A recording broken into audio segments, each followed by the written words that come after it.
అందరూ నమస్కారం. దృశ్యం సినిమా వచ్చిన తర్వాత ఆ టైప్ ఆఫ్ ఇన్సిడెంట్స్ ఎక్కువ కనిపిస్తూ ఉన్నాయి. మేబీ అంతకుముందు కూడా ఉండొచ్చు.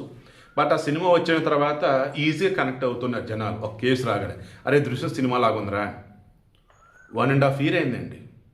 2024 నవంబర్లో దర్గాప్ప అని చెప్పేసి ఉంచుకున్నోడితో కలిసి గంగమ్మ అనే ఆమె తన కొడుకు వీరేష్ ఇంట్లోనే చంపేసి అక్కడి నుంచి తీసుకెళ్ళి ఆదోని మండలం హోసల్లి అక్కడ శ్మశాన వాటికలో పూర్తి చేశారు. ఆ తర్వాత రోజు ఆమె నవంబర్లో 11వ తారీఖు చంపారు.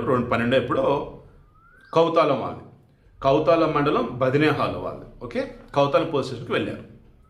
నా కొడుకు కనిపించట్లేదు అని చెప్పి కంప్లైంట్ ఇచ్చారు. పోలీసులు విచారణ చేసి ఇంకా సైలెంట్ అయిపోయారు. ఎందుకు, ఈమె ఒక normal person.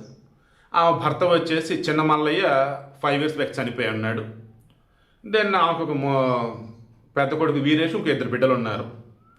So family background కూడా అంత గట్టిగా ఏం లేదు కదా, పొలిటికల్ కూడా ప్రెజర్ ఏం లేదు కదా అని పోలీసులు లైట్ తీసుకున్నారు. రీసెంట్గా కొంతమంది ఆమెకంట నీ కొడుకు కనిపించలేదని చెప్పేసి పోలీసులు ఆల్రెడీ కంప్లైంట్ ఇచ్చావు కదా, ఓకే, బట్ పోలీసులు వచ్చేసి ప్రాపర్గా విచారించి నీ కొడుకు ఎక్కడ ఏంటి చెప్పలేదు కదా, ఓ పని చేయి, నువ్వు హైకోర్టుకి వెళ్ళు.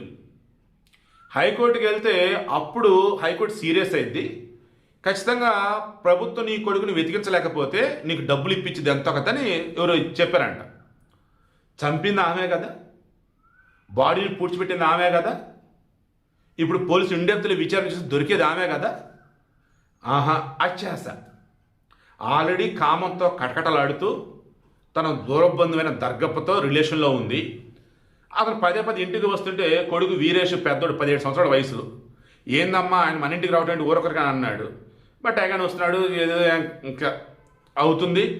ఇక అతను ఆయన గొడవ పడుతున్నాడు. ఇక ఈమెకి కామం ముందు ఇంకేం కనపడలా, కన్న బిడ్డ కన్న ప్రేమ కూడా కనపడలా. ఇక దర్గప్పతో కలిసి ఇంట్లోనే చంపి ఆ తర్వాత చుట్టేసి ఇంకెవరు లేని సమయం తీసుకెళ్ళి వాళ్ళ ఊరి దగ్గర పూడ్చిపెట్టాడు ఈ దర్గప్ప.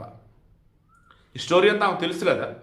ఇప్పుడు హైకోర్టుకి వెళ్తే ఖచ్చితంగా పోలీసుల మీద సీరియస్ అయితే వాళ్ళు ఇండియాతో విచారణ చేస్తే దొరికిపోతాం కదా, నేను ఆలోచించాలి. దాని ఇక హైకోర్టు సీరియస్ అయింది. డీజీపీ హరీష్ గుప్తా గారిని ఆదేశించింది, రిపోర్ట్ మా ముందు ఉండాలి, కొద్ది రోజులు అని టైం పీరియడ్ కూడా ఇచ్చింది.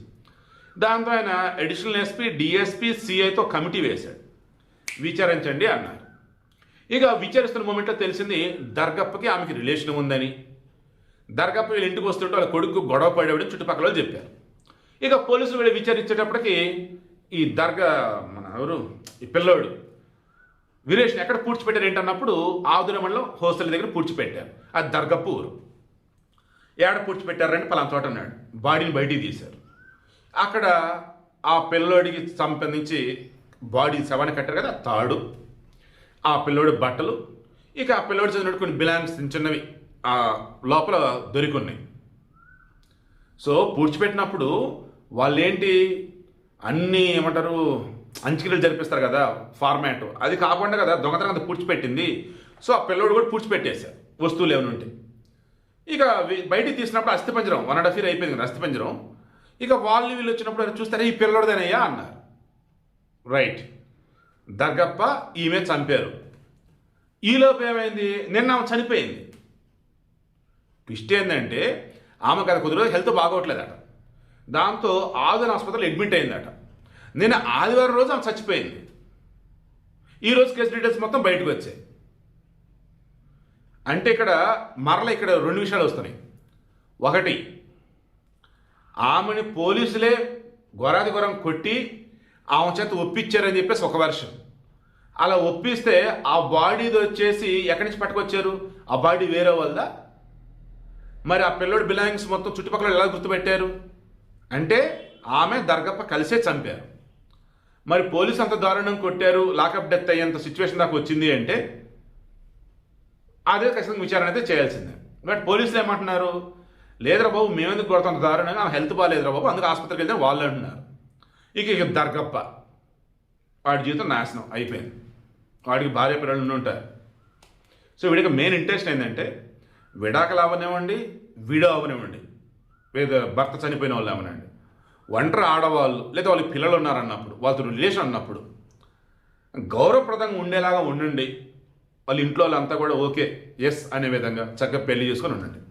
అలా కాదంటే ఒక మెంటర్ లాగా ఒక తోడు అన్నట్టుగా ఉండండి తప్ప ఈ సెక్సువల్ రిలేషన్స్ పెట్టుకొని ఇళ్ళలో పిల్లలు వద్దన్నా చుట్టుపక్కల వాళ్ళు వద్దన్నా ఎవరైతే వద్దంటే వాళ్ళు చంపేసుకుంటా పోతామంటే జైలు తప్ప ఇంక వేరేది ఆల్టర్నేటివ్ ఉండదు.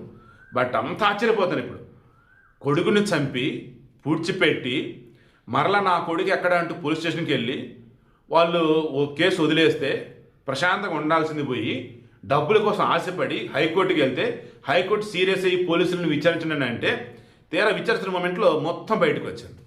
కన్న కొడుకుని తన కామం కోసం చంపేసి పూర్తి చేసి దొరకలేదు, ఎటెలేడు నా కొడుకు ఏంటని చెప్పేసి కేసు పెడతాం, హైకోర్టుకి వెళ్ళటం, చివరికి విషయాలన్నీ బయటకు వచ్చేసరికి నిజంగా ఆమె మందు దగ్గర చనిపోయిందో, నిజంగా ఒకళ్ళు పోలీసులు కొడితే ఆ రకంగా చనిపోయిందో, నిజంగా హెల్త్ బాగా చనిపోయింది ఏంటో ఈ తర్వాత తెలిసింది.